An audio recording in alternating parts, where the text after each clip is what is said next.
Hello students, आज की class में आपका स्वागत है। अध्याय 5 छत्तीसगढ़ के छोटे एवं बड़े उद्योग। बच्चों, पिछले वीडियोस में आपने इसके पाठ के बारे में पढ़ा था। इस वीडियो में इस पाठ के प्रश्नोत्तर देखते हैं। प्रश्न पहला है, रिक्त स्थानों की पूर्ति कीजिए। कारखाने में प्रवेश के लिए खालिस्तान पत्र की आवश्यकता होती है। कारखाने में प्रवेश के लिए प्रवेश पत्र या पास की आवश्यकता होती है। बड़े बड़े पत्थरों को दूसरे मशीनों में डालने का कार्य क्रशर हॉपर के द्वारा होता है। तीसरा, छोटे बड़े पत्थरों को पीसने का कार्य खालिस्तान में होता है। छोटे बड़े पत्थरों को पीसने का कार्य जॉ क्रशर में होता है। जहाँ पत्थर पाउडर को पकाया जाता है उसे खालिस्तान कहते हैं। जहाँ पत्थर पाउडर को पकाया जाता है उसे किलन कहते हैं। प्रश्न दूसरा, केवल गलत वाक्यों को सुधार कर लिखें। सभी कारखाने के मजदूर 4-5 घंटों से ज़्यादा काम करते हैं। यहाँ पर घंटों को परिवर्तन करना है। सभी कारखाने के मजदूर 8 घंटे से ज़्यादा काम नहीं करते हैं। सीमेंट कारखाने का कच्चा माल दूसरे कारखानों से आता है। सीमेंट कारखाने का कच्चा माल दूसरी खदानों से आता है। कारखानों की जगह हमें खदानें करना है। तीसरा है, सीमेंट कारखानों में अब प्रदूषण की समस्या कम हो रही है। तो यह जो वाक्य है तीसरा वाला गा, यह सही है कि सीमेंट कारखानों में अब प्रदूषण की समस्या कम हो गई है। प्रश्न तीसरा, शिक्षक की सहायता से नक्शे में दिखाए गए छत्तीसगढ़ के अन्य सीमेंट कारखानों की सूची बनाइए। छत्तीसगढ़ में निम्न स्थानों पर सीमेंट के कारखाने हैं: जांजगीर, गोपालनगर में, रायगढ़, सरगुजा, अंबिकापुर, रायपुर, उरला, बिरगांव, मांडर, रवान, सोनाडीह, दुर्ग, भिलाई, बस्तर, जगदलपुर आदि स्थानों पर भी सीमेंट के कारखाने हैं। सीमेंट बनाने की प्रक्रिया को अपने शब्दों में लिखिए। सीमेंट बनाने के लिए सबसे पहले निकट के खदानों से चूना पत्थर मंगाया जाता है। चूना पत्थर को क्रेन की सहायता से क्रशर हॉपर में डाला जाता है, जहां बड़े टुकड़ों को छोटा किया जाता है। जॉ क्रशर में इन छोटे टुकड़ों को और महीन किया जाता है।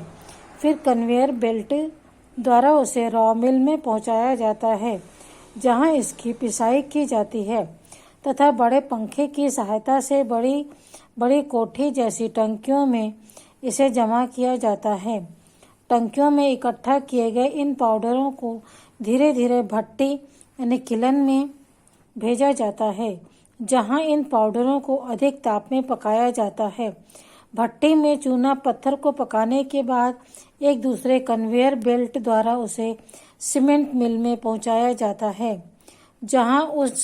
जहां पर उसमें जिप्सम आदि मिलाकर के फिर इसे पीसा जाता है।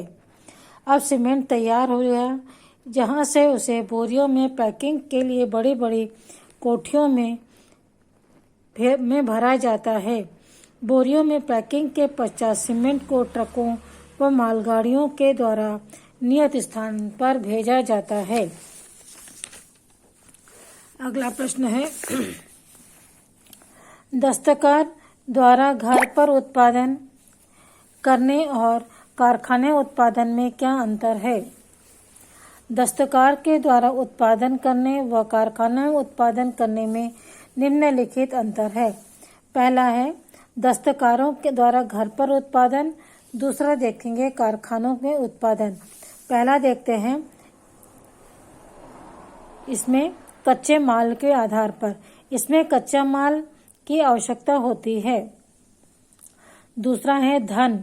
दस्तकार द्वारा घर में उत्पादन करने के लिए कम धन की आवश्यकता होती है या ऑर्डर के अनुसार धन की व्यवस्था करनी पड़ती है। तीसरा है बाजार। दस्तकारों के लिए स्थानीय स्तर पर लगे बाजारों में ही खपत के साधन है। श्रम। दस्तकार अपने परिवार के सहयोग से ही वस्तुएं बनाता है। अवधि: घरों में कार्य के घंटे निर्धारित नहीं होते हैं। प्रबंधन: घरेलू उत्पादन के लिए बड़े स्तर पर प्रबंधन की आवश्यकता नहीं होती है। मशीन: घरेलू उत्पादन के लिए बड़ी मशीनों की आवश्यकता नहीं होती है। परंपरागत औजारों की मदद से ही कार्य पूर्ण किए जाते हैं।